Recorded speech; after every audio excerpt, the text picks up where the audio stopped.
ونصلی علی رسولہ الکریم اما بعد۔ پارہ نمبر 5 سورۃ النساء، آیت نمبر 56۔ اعوذ باللہ من الشیطان الرجیم، بسم اللہ الرحمن الرحیم۔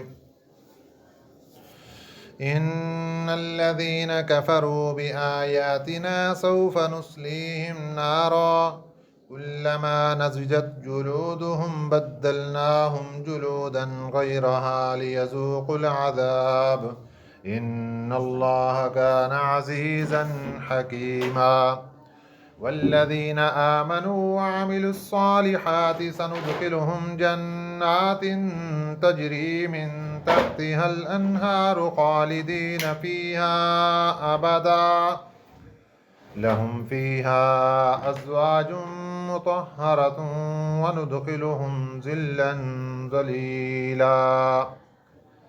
صدق اللہ العظیم۔ گزشتہ اسباق میں اللہ تعالیٰ یہودیوں کی شرارتوں کو، یہودیوں کی بدخصلت، بری عادتوں کو، ان کی چالاکیوں کو، مسلمانوں کے خلاف ان کی تدبیروں کو ذکر فرما رہے تھے۔ آج کی تلاوت کردہ آیات مبارکہ میں اللہ تعالیٰ نے ان کی آخرت میں سزا کا ذکر فرمایا۔ اللہ تعالیٰ کی آیتوں کا انکار کرنے والے، کفر کرنے والے، قرآن پاک کو نہ ماننے والے، نبی پاک صلی اللہ علیہ وسلم کو نہ ماننے والے،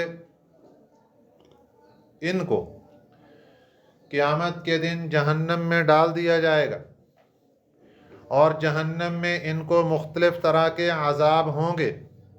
ان عذابوں میں سے ایک عذاب کا ذکر اللہ تعالیٰ نے اس آیت مبارکہ میں ارشاد فرمایا۔ وہ عذاب کیا ہے؟ کہ جب ان کو جہنم کی آگ میں ڈالا جائے گا، آگ اس قدر تیز ہوگی کہ وہ چمڑے کو اس وقت جلا کر راکھ بنا دے گی۔ پھر ان کا چمڑا دوبارہ اللہ تعالیٰ اسی طریقے سے ان کے بدن پر چڑھا دے گا، پھر دوبارہ آگ اس کو جلا دے گی، پھر ان کا چمڑا ان کے جسم پر آئے گا۔ یوں بار بار آگ جلاتی رہے گی، اور اللہ تعالیٰ اپنی قدرت سے اس چمڑے کو دوبارہ پیدا فرماتے رہیں گے، بار بار سزا دینے کے لیے۔ روایات میں یہاں تک بات آتی ہے، مفسرین اکرام فرماتے ہیں کہ 1 گھنٹے میں 120 مرتبہ چمڑا تبدیل کیا جائے گا۔ 1 گھنٹے میں 120 مرتبہ چمڑا تبدیل کیا جائے گا، گویا کہ ہر 1 منٹ میں 2 مرتبہ چمڑا تبدیل کیا جائے گا کافر کا، جس کو جہنم کی آگ جلا رہی ہو۔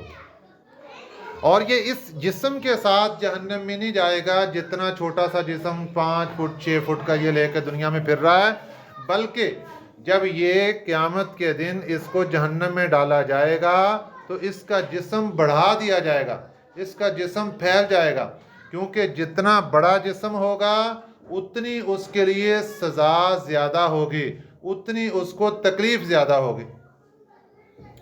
تو بار بار اس جسم کو آگ جلا رہی ہے، خاک کر رہی ہے، اور اس کو بار بار اللہ تعالیٰ اس جسم کو دوبارہ پھر پیدا فرما رہے ہیں، یہ انسان کو سمجھانے کے لیے۔ ورنہ اللہ کی ذات اس بات پر بھی قادر تھی کہ اسی مردہ جسم جو جل چکا ہے، یا تو وہ جلے نہیں اور تکلیف ہوتی رہے، یا جل بھی گیا ہے پھر بھی اس جلے ہوئے کے اندر ہی تکلیف ہوتی رہے۔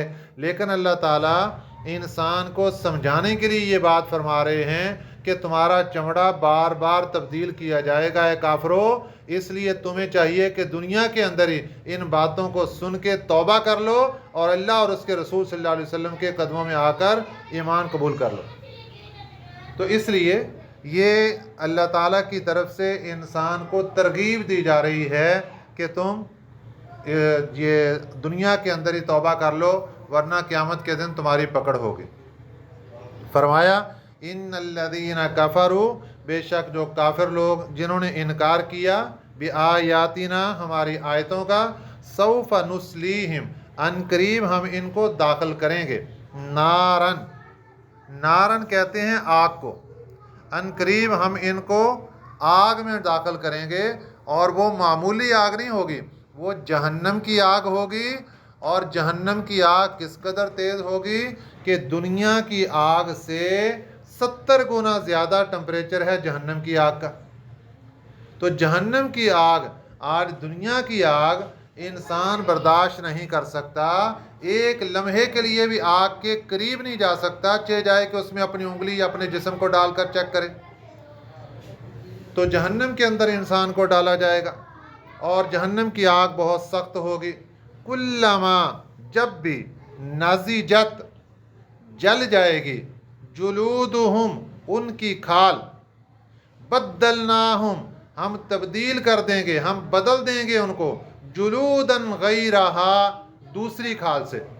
جب پہلی کھال جل کر راکھ ہو جائے گی، نضجت، جل جائے گی، جلودہم، ان کی کھال، بدلناہم، ہم بدل دیں گے ان کو، جلودن غیرہا، دوسری کھال سے۔ جلودن کا معنی کھال، غیرہا دوسری کھال سے بدل دیا جائے۔ کیوں بدلا جائے گا؟ لیذوقوا العذاب، تاکہ وہ عذاب کو چکھیں۔ ان اللہ کان عزیزا حکیما، بے شک اللہ تعالیٰ کی ذات غالب بھی ہے اور حکمت والی بھی ہے۔ غالب اس قدر ہے کہ اس کے سامنے کسی کی جرت نہیں کہ کوئی چون چنا کر جائے اور وہ تکلیف سے بھاگ جائے وہاں سے، ایسا معاملہ نہیں ہے۔